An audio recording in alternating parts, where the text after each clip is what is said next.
Hello and welcome back to Coin Collector, the channel where we turn loose change into stories worth keeping. Today, we're talking about something that many people overlook, the 1989 Australian 1-cent coin. It's small, it's copper, and for years, it jingled in the pockets and purses of Australians without much thought. But behind that little bronze disc lies a rich history, clever design, and some surprising collector value. Stick around until the end of the video, because I'll share hidden details, minting facts, errors to look for, and even how this little coin connects to the Sydney 2000 Olympics. And yes, I'll tell you exactly how much it's worth today. To understand the 1989 version, we have to travel back to 1966, when Australia made the big leap from the pounds, shillings, and pence system to decimal currency. The 1-cent coin was introduced alongside the 2-cent coin as part of this change. Both were made of bronze, a warm reddish-brown metal made from 97% copper, 2.5% zinc, and 0.5% tin. From day one, the 1-cent coin was meant for small purchases, the type of change you'd get when buying a newspaper, a few lollies, or a loaf of bread. By the 1980s, the coin had already become a familiar sight. And in 1989, over 200 million of them were struck.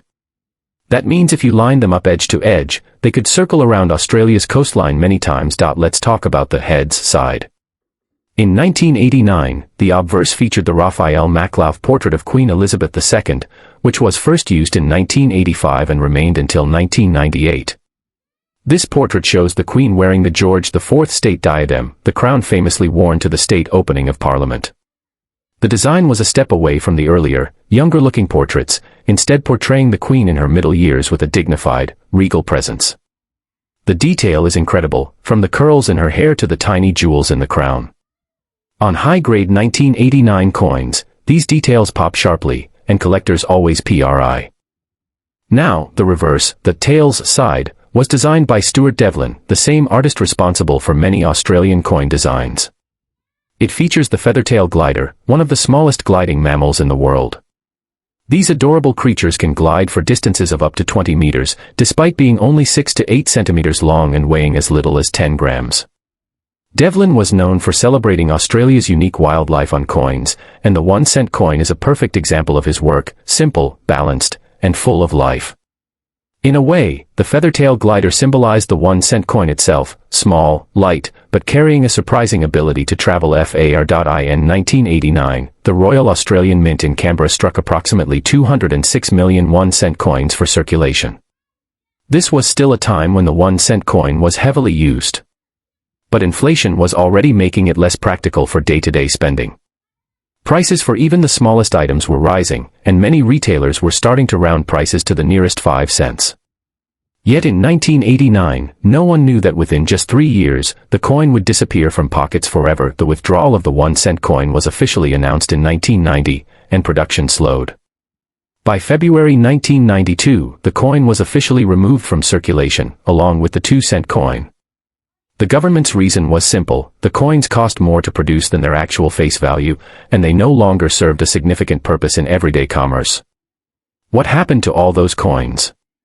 Millions were melted down, and, here's a fun fact, the bronze from these coins was later used to make bronze medals for the Sydney 2000 Olympic Games.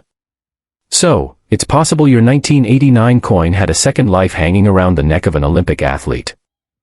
While 1989 isn't a year famous for spectacular mint errors, there are still a few worth hunting for. Off-center strikes, the design is shifted, leaving a blank crescent of metal. Cut errors, raised lumps on the coin caused by a piece of the die breaking away. Die cracks, fine raised lines, often through the Queen's portrait or the glider's tail. Weak strikes, caused by insufficient pressure during minting, leaving flat details. Collectors are willing to pay $10 to $50 for dramatic examples of these errors, depending on condition and uniqueness. The feathertail glider's tail is actually flat and fringed with long hairs, which act like a rudder when it glides.